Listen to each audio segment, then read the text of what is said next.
Good evening, everyone. My name is Santosh Kumar, Professor of Computer Science and Director of the MD2K Center of Excellence.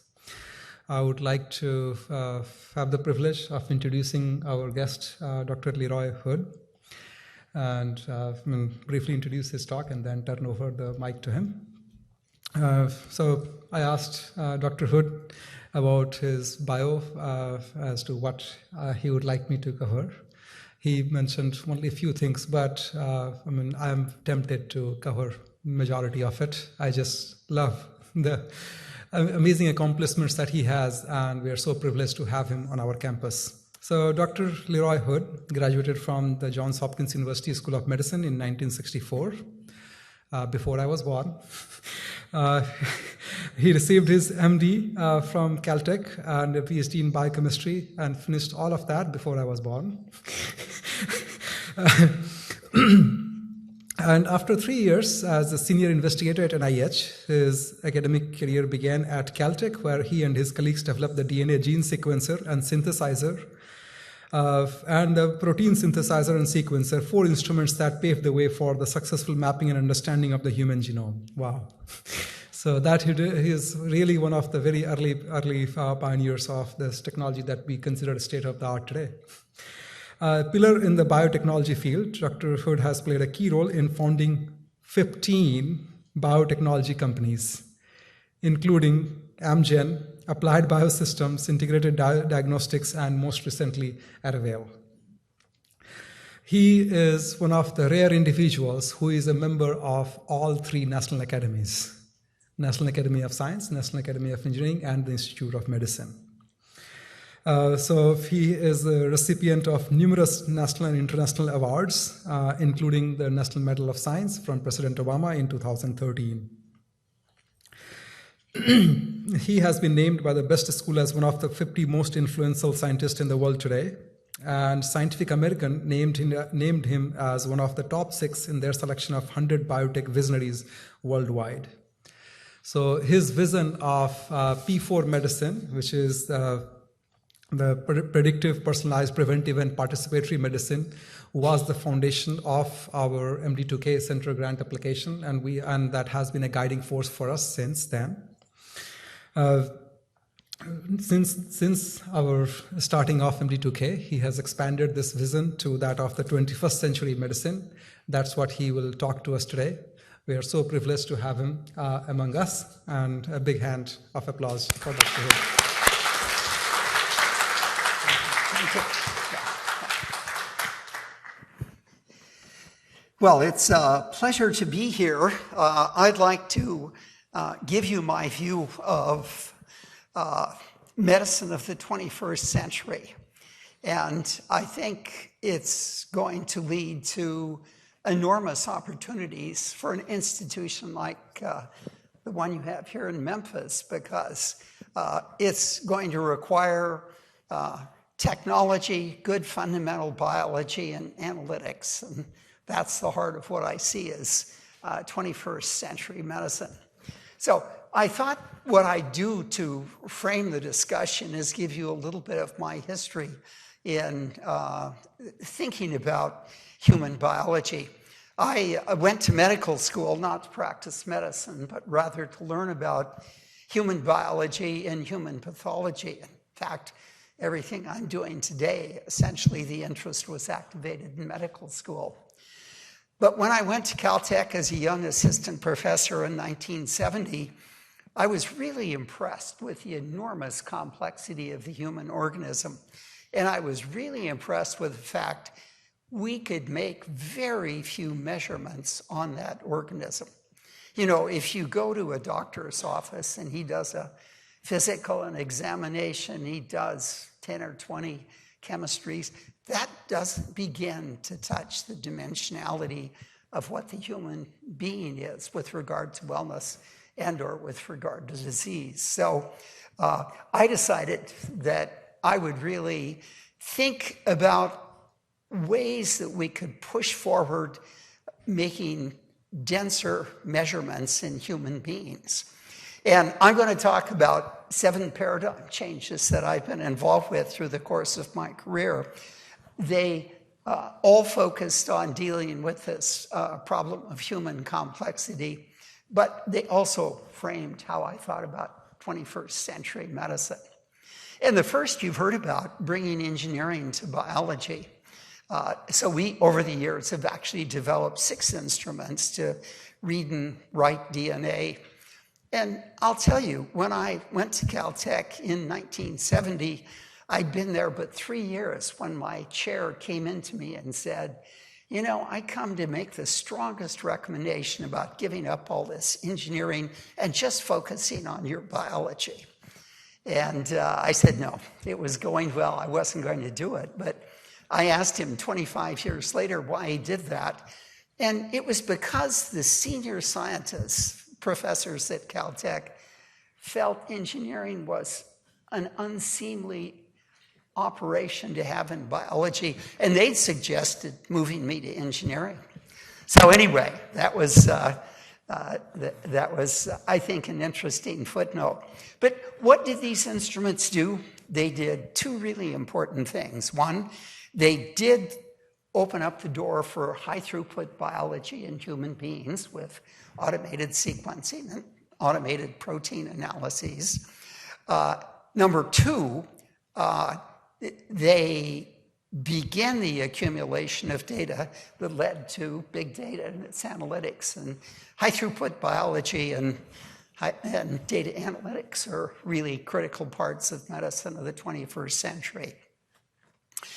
One of the instruments, the automated DNA sequencer, got me invited to the first meeting ever held on the Human Genome Project in the spring of 1985. 12 of us went to Santa Cruz to pass judgment on the Human Genome Project. And we came to 2 conclusions, one surprising. The first was it could be done, although at that time it was very difficult. The second was we were split 6-6 on whether it was a good idea. And those against it were really against it because it was big science and it would destroy small science. Absolutely a false assumption. But I think what was really interesting is going out into the community in the middle 80s, I would say initially 80% of the biologists were utterly opposed to the Human Genome Project. And the institute that was most opposed to it was the National Institutes of Health. They said, well, we're spending $300 million a year on genetics, and that's the same as the Human Genome Project. And of course, that was a slight misunderstanding. But anyway, they came around, and the Genome Project got done. And I think that the singular thing the Human Genome Project gave us was a complete parts list of genes, more or less, and by inference, proteins. So we could think about systems approaches and digital kinds of measurements, some of the things that you've worked on in this program we've heard about today and everything. But equally important, it gave us access to human variability and the ability to correlate that variability with wellness phenotypes and disease phenotypes. Now, the automated sequencer also required bringing together computer science and engineering, chemistry, and molecular biology. And I realized any good biology department should have access to a cross-disciplinary environment where the biology could drive appropriate technologies, and in turn it could catalyze the appropriate analytics. So in late 80s, I went to the president of Caltech and said, look, I suggest we start this applied biology department here. And the chemists and engineers and physicists thought it was a great idea, and the biologists vetoed it. So it was another echo of, you know, really good institutions can be incredibly conservative. And inevitably, it leads to their downfall because they're not willing to change with the times. So I was able to move to the University of Washington, thanks to Bill Gates. We started a cross-disciplinary department. In the 8 years it existed, it was unbelievably successful in developing genomic, proteomic, newly emerging field of proteomic tools, then single-cell analysis and a variety of other kinds of things. What was clear, though, was I really wanted to start an Institute for Systems Biology. And what is true about big academic institutions is they have bureaucracies that in general don't let you do very new kinds of things. And in about 10 different ways, I found myself thwarted at the University of Washington as I tried to set up this institute. And for that reason, I resigned and in 2000 set up a nonprofit freestanding institution, the Institute for Systems Biology. And I'll tell you, what was really marvelous about that is there was no bureaucracy. If we decided we wanted to do something, we did it. And we were successful at doing a lot of things, and they were all governed by where the science was and where the human biology was and things like that. We focused on biology using systems approaches, and those are holistic, global, cross-disciplinary, integrative kinds of things.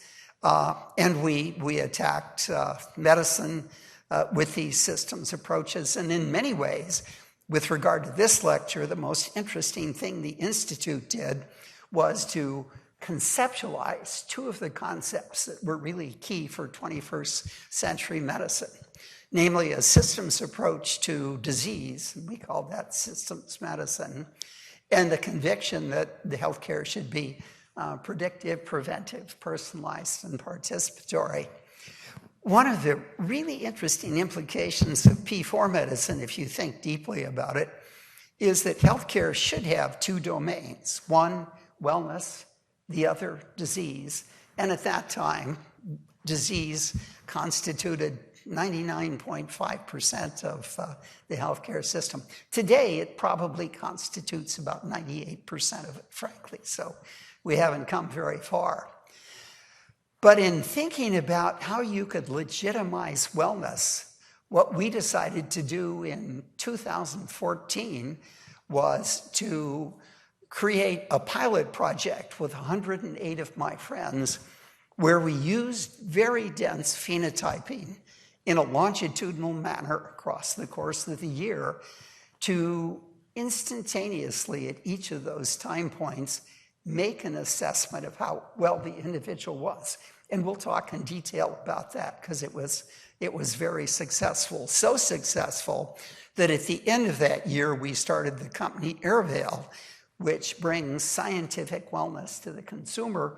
Almost all 108 people in that original project went into Arivale. So we have individuals where we have longitudinal dense phenotyping for 4 or 5 years. And these data are really transformational. And we'll talk about that in just a few moments. And the final paradigm came in the spring of 2015 when the CEO of Providence St. Joseph's, one of the largest nonprofit healthcare systems in the country, centered in Seattle, where my institute is, came to me and said, I'd like you to become our chief science officer and ISB to become our research arm. And we debated about that, and after an appropriate exchange of resources, we saw that this was a unique opportunity for bringing P4 medicine, scientific wellness, into the healthcare system. And we'll talk at the end of the lecture about just how far we've come in that regard. Now, what is this 21st century medicine I've talked about? I would say if you look at the past 100 some years, there have been 2 revolutions in American medicine. And the first occurred with the Flexner Report in 1910, when Flexner, through the Carnegie Institute, wrote a report on 155 trade schools. And it was devastating. I mean, they were terrible schools, no science, no teaching, other than kind of an unofficial mentorship and so forth. And he said 3 things. 1, get rid of most of these trade schools. They're a disaster. That actually happened over time. Number 2, use science to deal with patients and their health, disease, and 3, use science to teach medical students how to become physicians. And Hopkins leaped on this, and a number of other institutions did, and over the next 40 years, they used the disciplines of science that were available in the 20th century to focus on finding disease and trying to deal with it, trying to fix it. So 20th century medicine is all about dealing with disease. 21st century medicine, you've heard about. It puts together the 3 areas that I've talked about. And the real heart of these areas is scientific wellness. And I'll explain that in some detail. The modern technologies, and here the idea is prediction, prevention, personalization, and participation. And it's about focusing on wellness and understanding it, as well as disease. And most important of all, focusing on the transitions from wellness to disease, for they are the key to really understanding how to deal with most chronic diseases. And we'll talk about that in some detail. So systems biology made a number of contributions to systems medicine. One, this idea of dense phenotyping, creating for each individual a longitudinal data cloud that gave us enormous insights into wellness and into disease, and led to actionable possibilities that could improve wellness and let you avoid disease. And of course, this happened a year before Obama announced the Precision Medicine Initiative in 2015. And I have to say, I think this dense phenotyping is what precision medicine should be, and maybe it will be in the future, but it's a long ways from that in the present.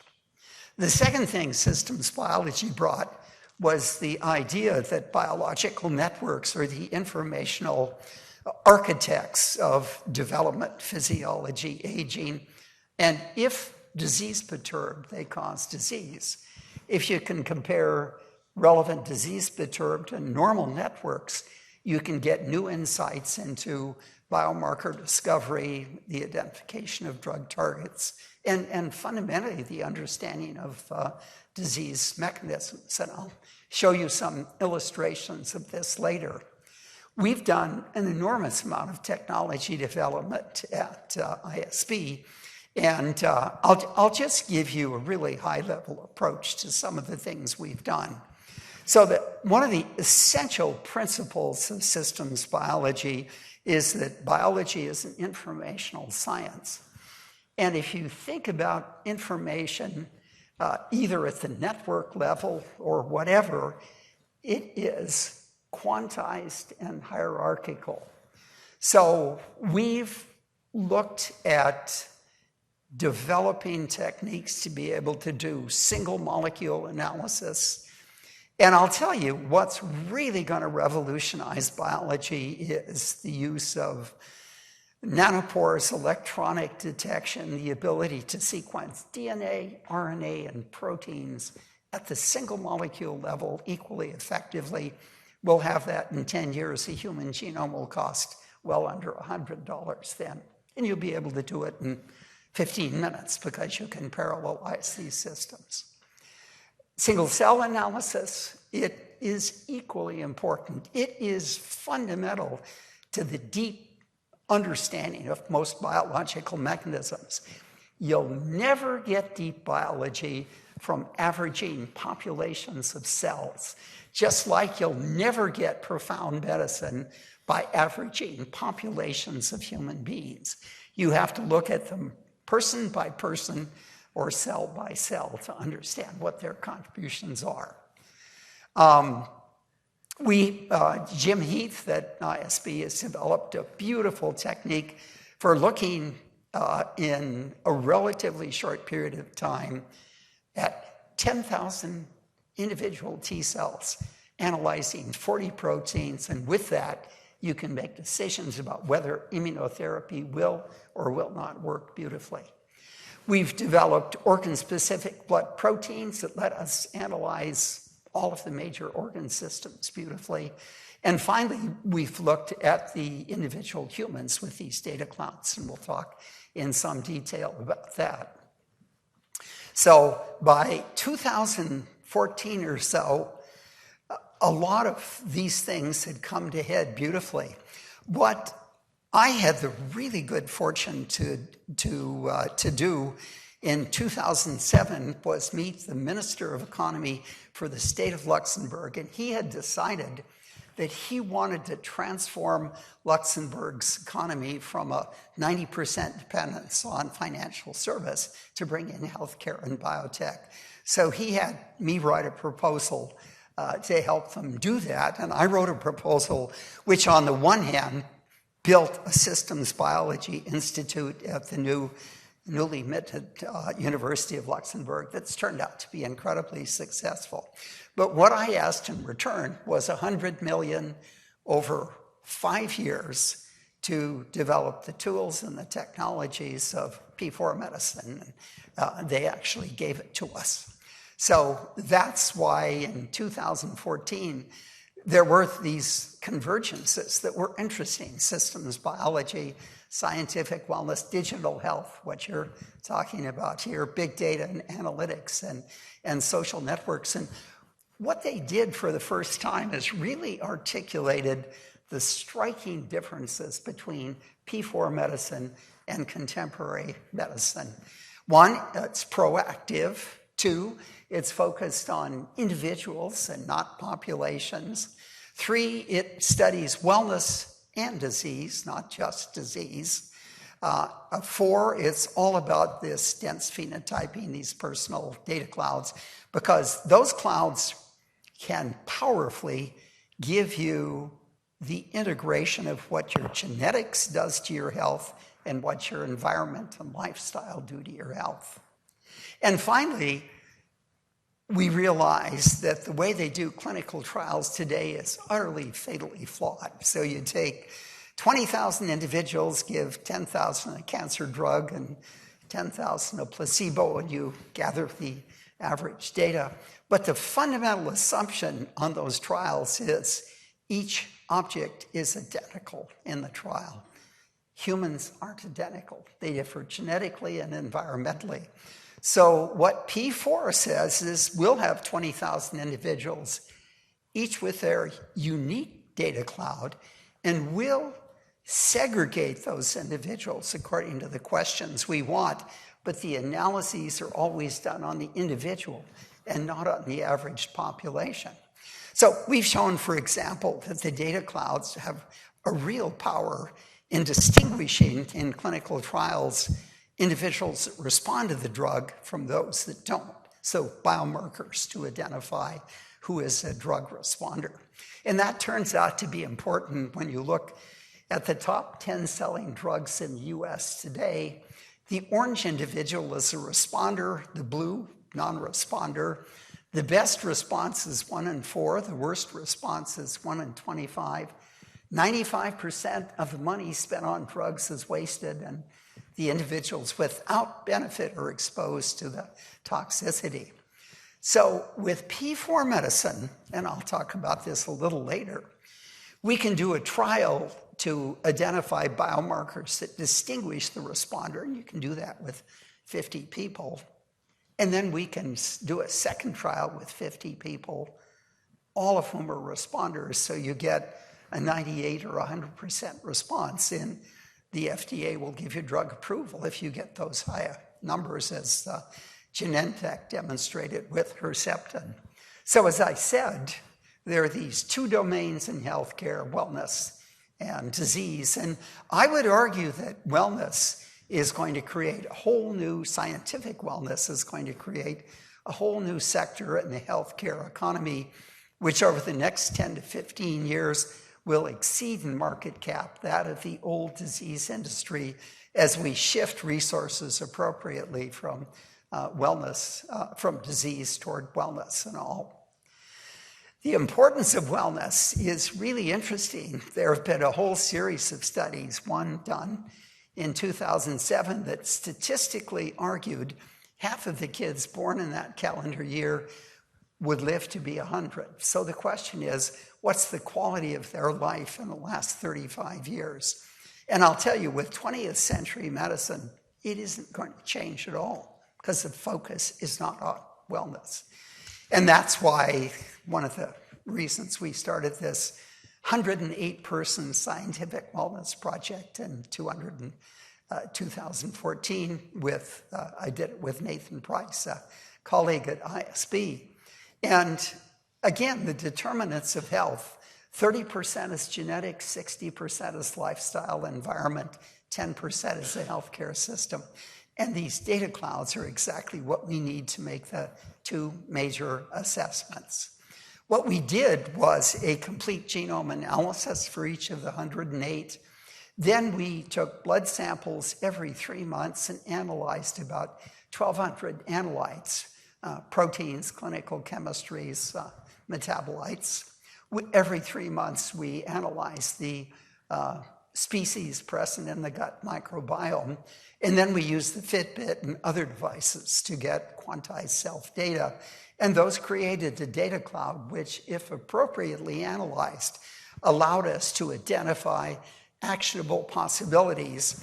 And each individual had a totally unique combination of actionable possibilities that came from the literature by looking at the variation in all of these various types of data and their correlations with actionable possibilities.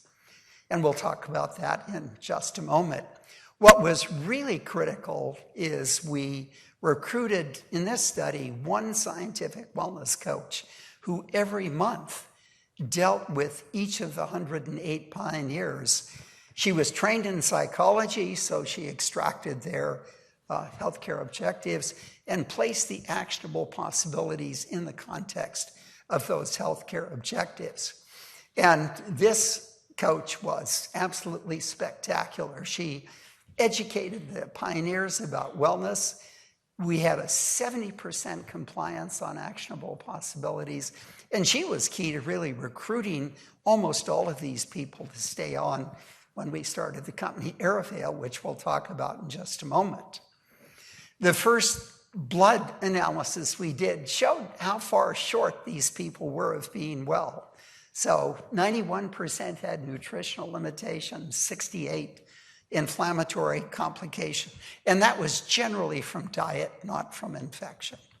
59% had cardiovascular abnormalities, and 54% had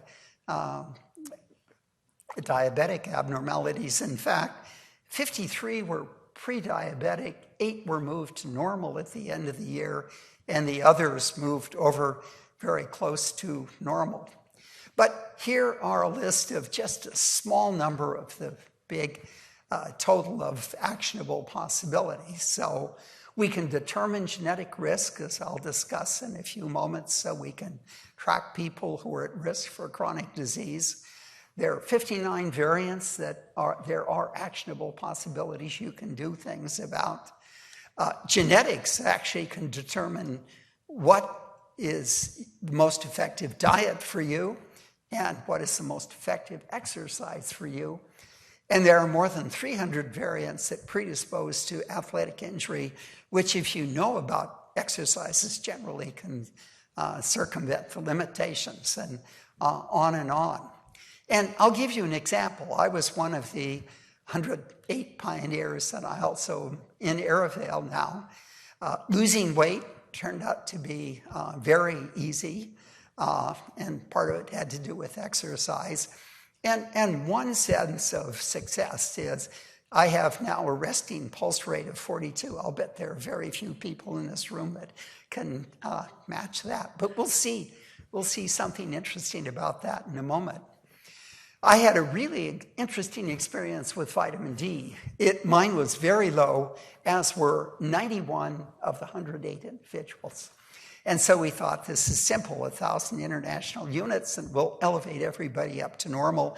And it turned out to be wrong. Some people did go up to normal, but a larger number didn't. And it turned out that there are 3 genes, each of which have a couple variants, which block the uptake of vitamin D. If you have 2 or more of those variants, you need megadoses to get up to a normal level and megadoses to maintain yourself at a normal level. And I fall in that category. I had very high mercury. I love tuna sushi.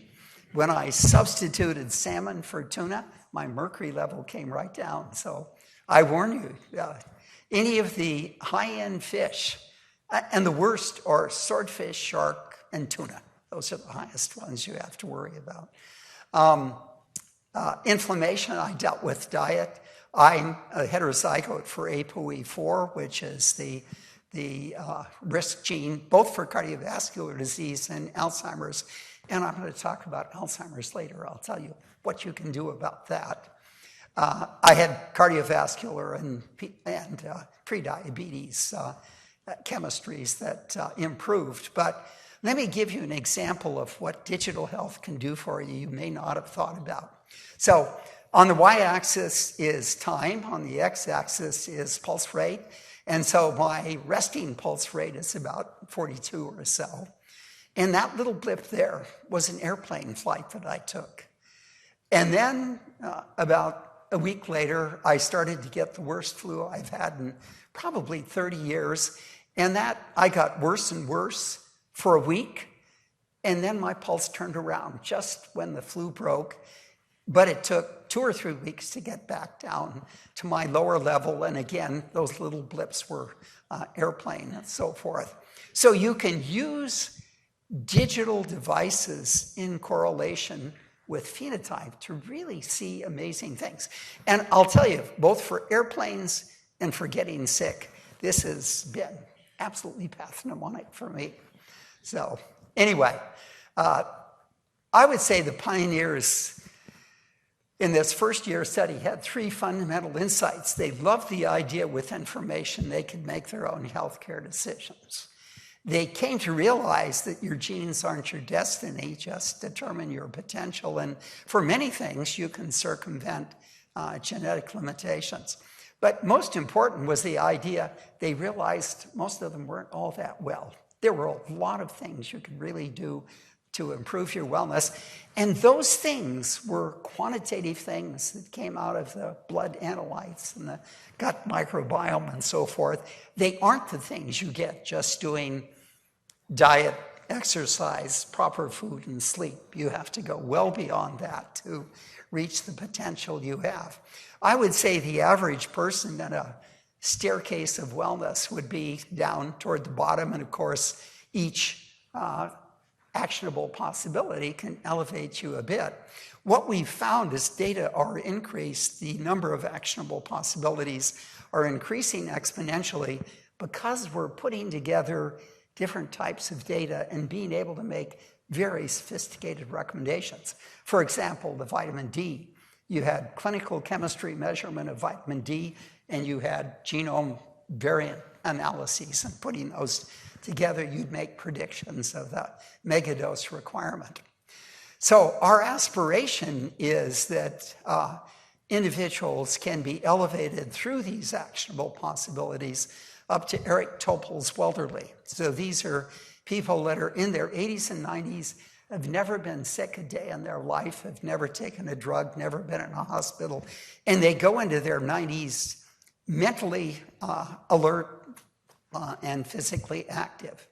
But to do that, scientific wellness is probably going to have to be a lifelong journey, and it's the key to healthy aging, which is, in the end, what we all want. As I said, in mid-2015, we started Arivale, and this company now has several important things. 4,000 clients, each with their data clouds, some multiple years. It's in every state in the union except one. New York is an impossible regulatory state to get through, although I think we'll have it next year. But number 3, what we've seen from these 4,000 individuals are more than 100 transitions from wellness to disease for all the major chronic diseases. And with the data clouds, we can assess that transitional point. And I'll talk about this in just a few moments.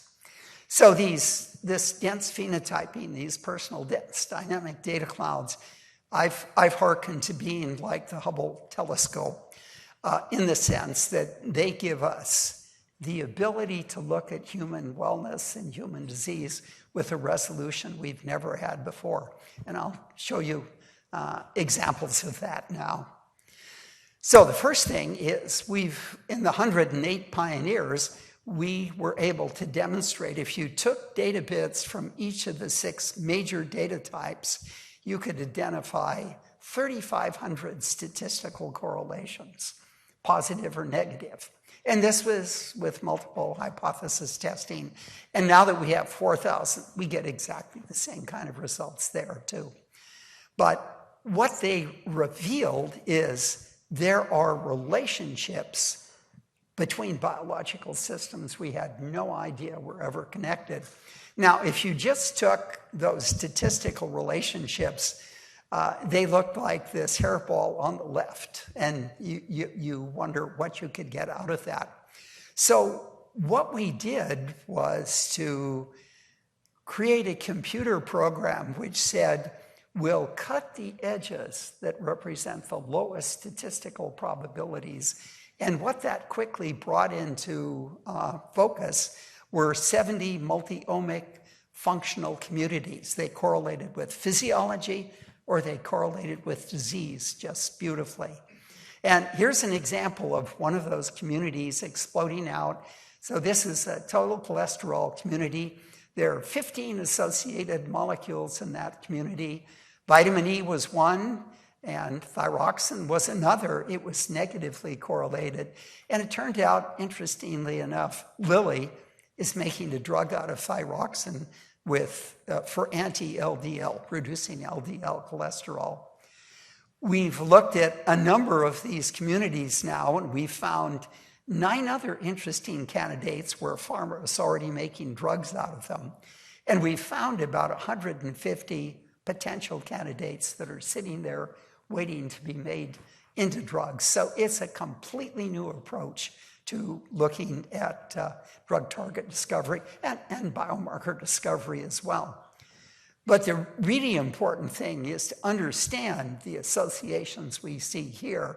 The correlations only are meaningful in that they lead to hypotheses that can be tested by experimental validation to be able to verify biological function and or biomarkers and or drug targets.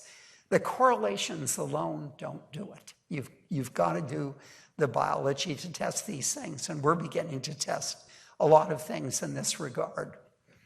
We found that we could predict the genetic risks for more than 100 different diseases by using the complete genome sequence analysis and genome-wide sequence of variation studies, where we could map the minor variants in these studies into your genome and sum up positive and negative results to give a relative risk.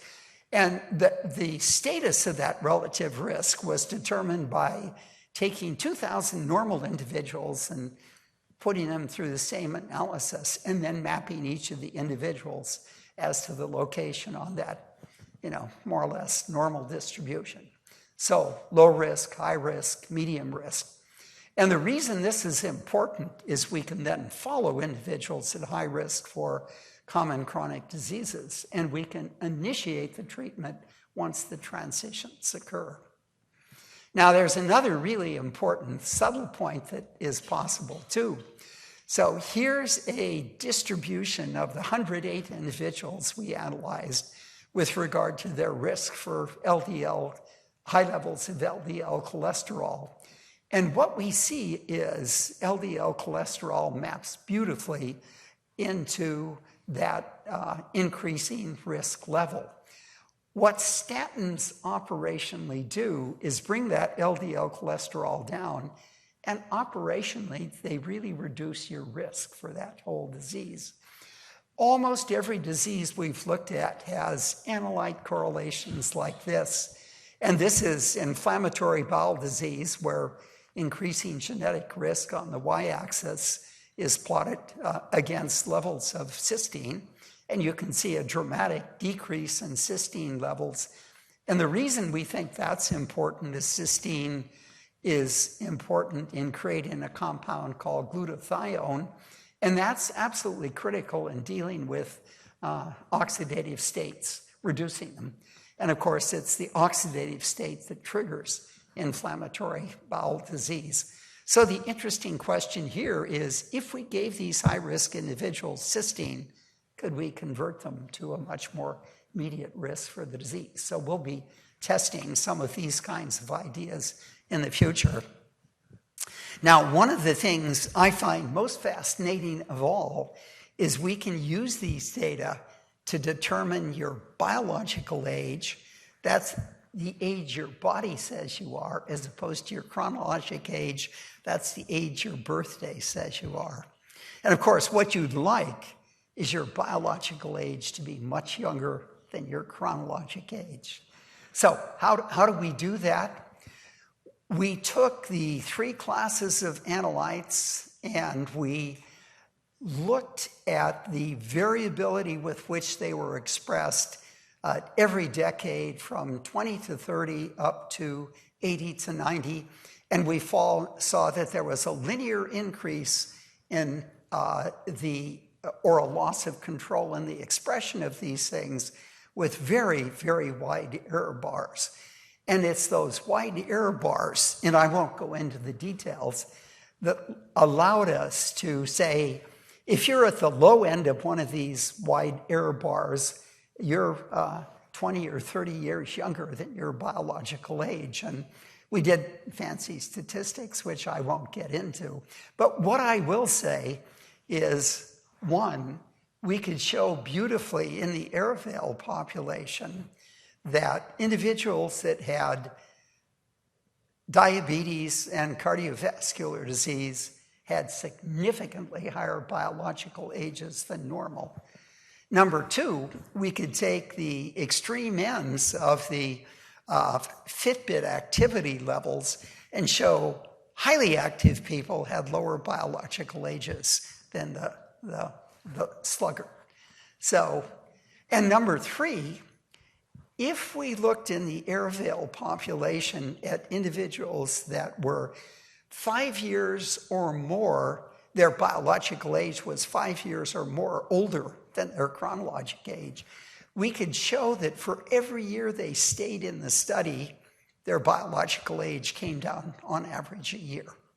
So anyway, those and the fact that we've analyzed 1,200 analytes to get these numbers, I think suggests that this is a very powerful way. And those 1,200 analytes sample many, many of the biologic systems of the body. So I think it's a very powerful calculation. And the important point is, it's a metric for wellness you can use to optimize how you age. So I'm actually doing an N of 1 experiment on myself with a number of different compounds to see what that's going to do to my biological age, which is 15 years younger than my chronologic age. So that's what we're all going to want to go for. And the last thing I'll talk about in the data are these state transitions from wellness to disease. And this is one of the first transitions we looked at. A woman that was 59 years old in January of 2017 was diagnosed with stage 4 pancreatic cancer, which is a really grim diagnosis. But we did have blood draws on her every 6 months preceding roughly that diagnosis. So the question we asked is, for each of those blood draws and for each of the 1,200 analytes, were any of her analytes outliers as compared with the 2,000 or so people we could compare her against at that time? And the answer is there was one striking protein that was way, way outside of the limits. It turned out it's a Notch receptor protein, and it's found only in the pancreas. So it's an ideal biomarker and or even potentially a drug target. And we've looked at a whole series of other disease transitions. We find exactly the same things. There are, in all cases, beautiful outliers, and in some cases, they suggest biological rationale for why they are an outlier. In other cases, you can't understand why. We then went on to look at cancer-related biological networks and showed a network was perturbed if it had 3 or more of its components that were outliers by this criteria I talked about here. And we went on then to look at 9 potential cancer disease networks and to look at each of the blood draws, where 1 would be the first one, 2 the second, 3 the third, and 4 the one closest to the disease diagnosis. And we showed in the first case, none of the 9 were perturbed. In the second visit, 1 was perturbed. In the third visit, 2 were perturbed. And in the fourth visit, 5 were perturbed. So what happens in disease progression, and we've shown this experimentally in animals, is there's an exponential increase in disease-perturbed networks. And that's why you want to reverse the disease at the very earliest stage that you can detect it. So what we see happening is we're going to be able to use this biological age to assess wellness in individuals, but for every single individual and every single analyte where we draw blood, we'll do this outlier analyses. And we'll see if it increases as time passes. We'll see if it makes biological sense. But what we're starting to see already are enormous numbers of outliers. And the big challenge is what is signal and what is noise? And that is really a non-trivial, fascinating problem that we're going to have to accumulate and gather a lot of data on. But I really do see the time in 10 years when, by looking at the outliers, we'll be able to detect and know we're detecting in you a transition from wellness to disease for any one of the major chronic diseases. In some cases, you can do something about it. In other cases, we'll learn what you have to do about it, actually. So that leads us to preventive medicine of the 21st century, and that quite simply is exactly what I've said. In 4,000 individuals, we've seen 100 disease transitions. So we now have the ability to get biomarkers for those transitions, and we have the ability to use network-based systems approaches to understand what has been perturbed and to create the drugs, the therapies that we can use to reverse the disease at its earliest transition. And this is well before you ever see a disease phenotype. And of course, that is what I would argue is going to be the preventive medicine of the 21st century. And this is what is going to save the healthcare system unbelievable amounts of dollars. Now, what is going to be a real challenge in this?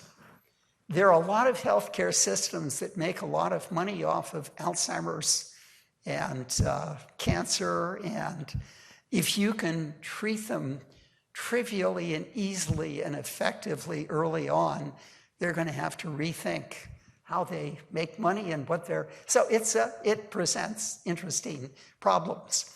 And Alzheimer's is the first model example we're taking on of a complex disease to find its early stage. And this anatomy of the disease came from studies we did in mice back in 2009 when we used prion-activated prions and injected them into the brains of mice to cause a neurodegenerative disease of about 22 weeks. And we were able then to sample the brains to show an exponentially exploding set of biological networks.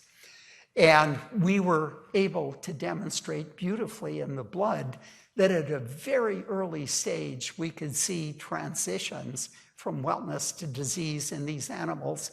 And we saw them about 14 weeks before the first clinical sign ever came up. In Alzheimer's, what's really interesting is today the common way you diagnose Alzheimer's is a psychological test, mild cognitive decline. It turns out that that assay occurs anywhere between 4 years and 10 years after you can detect the initial transition to Alzheimer's with metabolic PET scanning. So we've set up, we've brought together 9 senior scientists up and down the West Coast, and we're using 3 paradigm changes in how you think about disease and brain wellness. So one, we are going to use PET scanning as our early diagnostic tool, and we're going to use the data clouds I've talked about to be able to see at these earliest stages in high-risk people what the biomarkers for this early stage will be. So that'll give biomarkers for early disease, and Alzheimer's is 3 or 4 or more different diseases. We'll be able to stratify those. One of the really pioneering breakthroughs was written up in this book by Dale Bredesen, where he, about 12 years ago, said, I'm going to take a systems approach to optimizing synaptic communication, one of the things that's lost in Alzheimer's. And he came up with a 36-point regimen that has to do with drugs, it has to do with supplements, it has to do with lifestyle, it has to do with sleep, it has to do with diet, exercise, a whole variety of different things. But what was striking is Dale then took 200 people at the early stage, and this was using mild cognitive decline as the early stage, and he was able to show within a year, 85% of them had reverted to normal. 3 of them went off. It's a really tough regimen, but all you have to do is show these people a picture of what it's like in the end stages of Alzheimer's, and the regimen doesn't seem quite so severe after that. 3 went off, they flipped back to Alzheimer's immediately. They went back on the regimen, they flipped back over to normal pretty quickly. So that kind of verified this. So what we're doing now is those were observational studies, and we're setting up a legitimate clinical trial now. And the final thing that I've been very impressed with is cognitive brain health, which has been pioneered by Mike Merzenich from UCSF.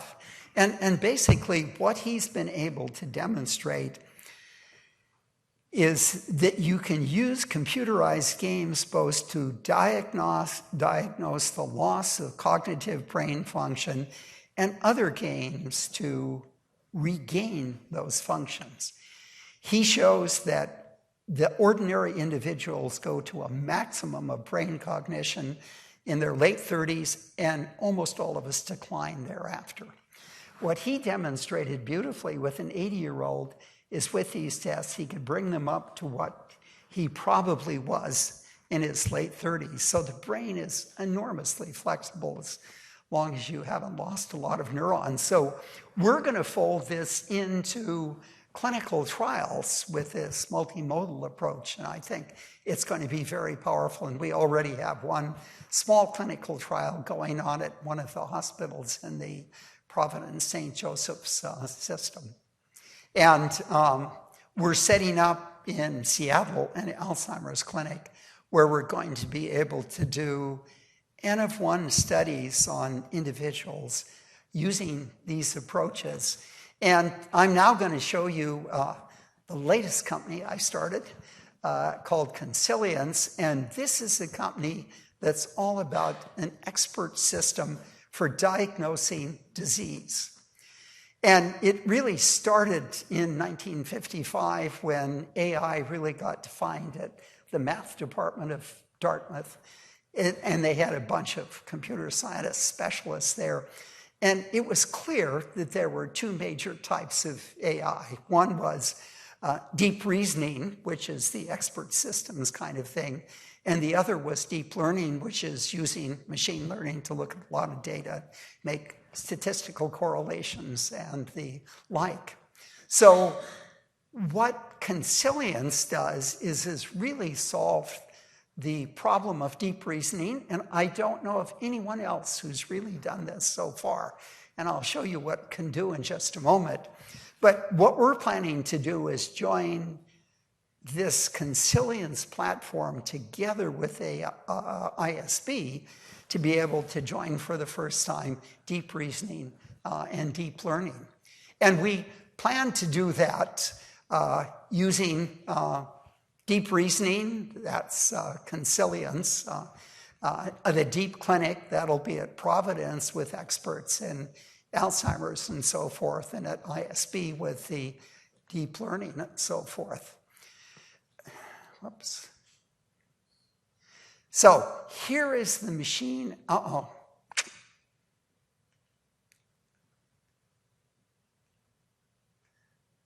There. Okay, so Concilium is intelligent Legos, and what we've done here is we've taken 762 concepts hierarchically organized from Dale's book, and we've mapped it into this expert system. And the dark things are the logic patterns of the intelligent Legos commuting with one another, and the colored things are a patient's data that's been fed in. And on the right-hand side, you can see the output, which is diagnosis, which is therapeutic recommendations, and which is suggested strategy for the future. And we're doing this for Alzheimer's, but we've come very far in doing it for sepsis, and we're just getting started on doing for pain and addiction. So these are three of the really big money expenditures there. So I think what Concilium can do is make an ordinary physician a super expert in any disease that you have this for. And what it provides the potential to do is to go out into any community and make that doctor an expert in the diagnosis they need. So it is going to be a democratization of very sophisticated scientific expertise. Last thing I'll show you in the way of data, we had a board member whose wife was diagnosed with stage 3 bladder cancer, and he came to me and said, look, I want you to do this dense phenotyping all the way across her treatment. And so we agreed to do this, and the results were really fantastic. She was in Arivale, so that tuned her health in ways that really made a difference, which I'll make a point of in a moment. So the first thing they did was to resect the tumor, sequence it, do the RNA analysis of the tumor, and from that, in the classic sense of cancer precision medicine, pick 2 drugs that would supposedly work on this tumor. And the idea was to give her the drugs, reduce the tumor, and then finish it off with surgery. What was really interesting is we did this dense phenotyping, and one of the things we used was 5,000 proteins that a company in Colorado has given us the ability to measure through aptamers, and measure quantitatively. And what you can do with 5,000 proteins is essentially make heat maps that tell you when the status changed. So we had a heat map early on. When she got cancer, the heat map changed completely. When we gave her the therapeutic drugs, and we tested it a couple of times, the heat map didn't change. The drugs failed to do anything whatsoever. When she had surgical resection, she went back to normal. But the key thing is, what is she going to do in the future? And what's really beautiful is she has all the features that say she's an ideal candidate for checkpoint therapy. And I'm not going to go into all of that in the future. So what this N of 1 experiment did was let us follow her closely, let us see what worked and what didn't work, and clearly said where you should go in the future. And my prediction is all complex diseases are going to be treated as N of 1 experiments in the future. So Providence is a big hospital system, 50 hospitals, 7 states, 5 million patients a year, 30,000 clinical records. And we've already begun to start, as I said, clinical studies. And the clinical studies all use data clouds, and they all use systems approaches.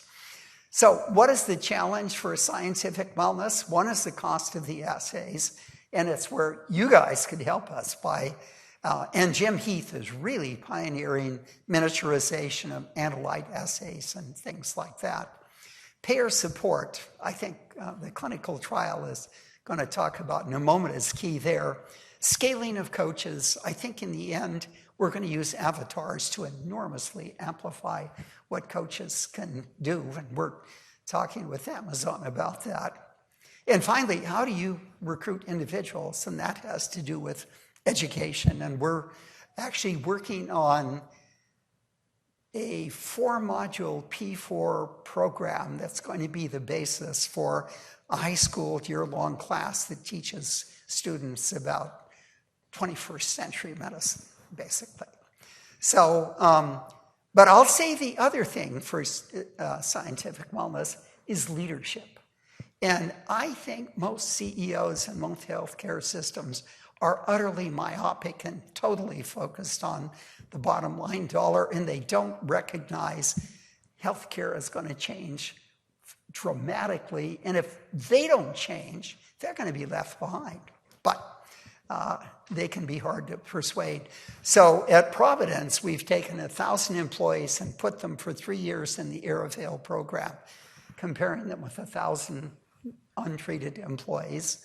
And we hope to show, 1, an incredible increase in wellness, and 2, enormous cost savings. We can go into and talk about that later. So the next 2 slides are really intense, but I just want to give you an idea of what I see as the dramatic changes that are coming. So scientific wellness is really going to optimize individual wellness. It's going to help avoid disease. It's going to give us the transition points for wellness disease, and we'll be able to reverse them. It's going to let us analyze individuals at high risk and follow their earliest transitions, hopefully to reverse them. We're going to use N-of-1 studies on complex, poorly studied areas like human nutrition. I would say human nutrition is in the dark ages because most of the things that we believe have come from animal studies that aren't even relevant. Arivale has 4,000 N-of-1 experiments in human nutrition. It's going to be an enormous insights that will come from that. And of course, we're pioneering new approaches to blood biomarker and target discovery with the analyte correlations I talked about, and with the correlations with increasing genetic risk that I talked about. And I think multimodal therapies are going to be key for all really complex diseases in the future. Healthy aging, this ability to have biological age is going to be an absolutely key metric to optimize our aging process. Drug discovery with 250 patient trials I mentioned earlier. The first trial to identify the biomarkers that for responders, and the second trial only with responders. And again, Genentech got Herceptin approved about 12 years ago with 46 patients because they had a 96% response rate. This Concilium, the expert systems, I think is absolutely going to transform how we do healthcare, and I think it'll be the front end of all major complex diseases in the future. Managing complex diseases in individuals by N=1. I'll tell you, if I ever got sick, I'd do all of these things and get as many options as we could, and cancer is an ideal one to think about. It's going to save the healthcare system substantial dollars. For example, Alzheimer's costs the healthcare system $500 billion a year for 5.6 million patients, and both those numbers are going up radically. Suppose in 5 years we can bring 85% of the early transition people to normal. just begin to calculate the billions of dollars you could save in that kind of thing alone. I think we're going to migrate, and again, digital health is going to play a really key role. Healthcare for wellness from the big hospitals to clinical practices and ultimately to the home. And I think that's really going to be an exciting possibility for the future. And I would just say there are enormous opportunities for spin-off companies, and it's critical you take advantage of those because they give you the resources to do things academics never could do. And you'll see, you give away lots of things, but you'll not be able to do the things that are necessary. So, a final suggestion, integrating digital health and scientific wellness will add enormous dimensionality to what we both do in terms of individuals for wellness and disease and their transitions. And I think the omic analyses will add enormous insights to the directions to take digital health and so forth in the future. So, in closing, let me just say, a really relevant question to ask yourself is, am I being treated by 20th century medicine or 21st century medicine? And I'm afraid very few people can say 21st century medicine. And it's critical we figure out how to infuse that into the system. And my objective through Providence is it'll be a wonderful demonstration case as we get these things along. And I think digital health has an enormous role to play, but it is extremely complementary to scientific wellness, and it won't substitute for scientific wellness. The two together, I think, are really essential. Many, many people have been involved, but I'd like to especially call out my colleague, Nathan Price. So thank you very much for your attention.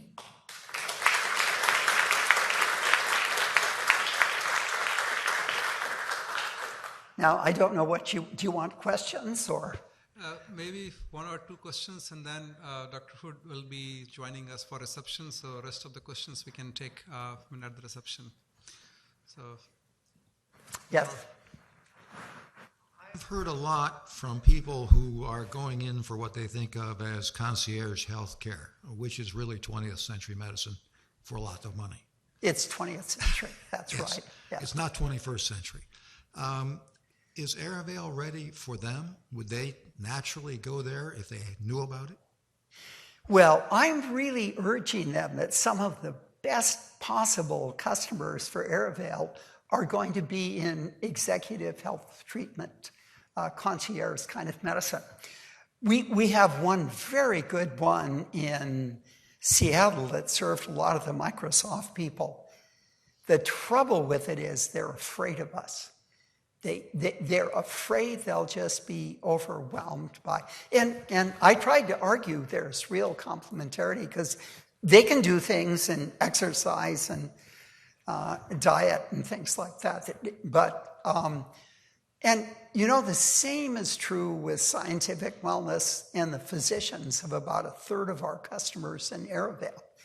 That is, they're angry that their patients are going and getting all this useless data. And I think it's really, they're enormously insecure, and patients will bring this data back and they don't have any idea what it's all about. So even the simple kinds of things, they don't.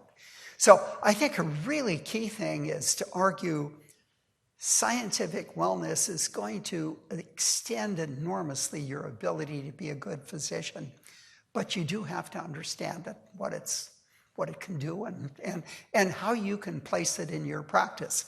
The group of physicians that's been most enthusiastic in the Providence system are the general practitioners. They see this as the first time they've had something new and unique and different as compared with all the fancy things internists and surgeons get and can do. So they're very excited about it, and it's exactly the population that we should get it into. Yes? So I was wondering what your vision might be when you're considering the cloud of data for an individual, what's the next type of individualized data that might be collected on a person? Like, I always wonder about cellular morphology. That might be too hard to get to. Yeah. Chromosome morphology, but what do you think is going to be that I next think the technological- next two important things are, one, really mapping out immune responses in infinitely more detail than we do now. The immune response is a part of every single disease you can imagine, and it plays a fundamental role in most of them. So, and we're really working on a lot of new immune assays. And the second is, I really want to get into scientific wellness, cognitive health. I am utterly convinced it is ridiculous for scientific wellness to really tune your body up and not do anything with your mind.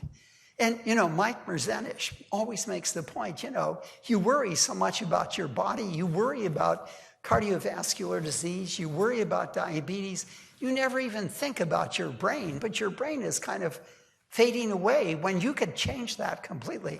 So I would like to really institute the imperative of body and mind wellness as a parallel part of scientific wellness. So those are the two things I'm really pushing for. Okay. That was a great question. All right, so last question. Yeah, I have a question. Where? Based on the talk you mentioned, the AI. Yeah, I see you. Yeah. The AI technology and system medicine, and the system network, after you get more data, and then the network will become complex. And then how can you select the variable to training the AI, and what's the mechanism it is, what's the algorithm you use, and then what's the bigger challenge after 10 years or 5 years, these things? Well, I'm not sure I understand your question, but let me say the expert system that we're talking about, in contrast to machine learning and all those related kind of things, is utterly transparent. And you actually saw it in that diagram. The first things where you saw the tree growing were all the 742 concepts and their interrelationships with one another. So if it makes a diagnosis, you can trace it back through that relationship tree, and you can say precisely what the underlying basis for that recommendation is. And in machine learning, all you do is take a ton of data and you grind it through and you get a probability. And it doesn't tell you anything about mechanism. It gives you no insight into whether there is a biological reality there or not. So I think the AI thing is really, and I think we can make it very simple to be able to trace the logic back so physicians that are curious can really understand what's going on. We actually think that Concilium is going to be an incredible tool to train on for your boards.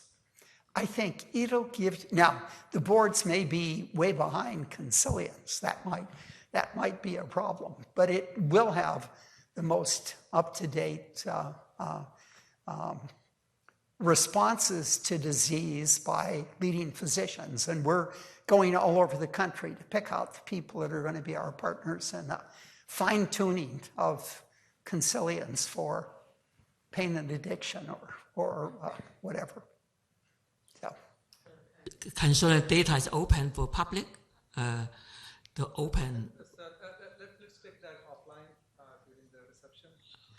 One last question, Tiffany, and then we'll end. Okay. So with Arivale, you have a representation of several populations.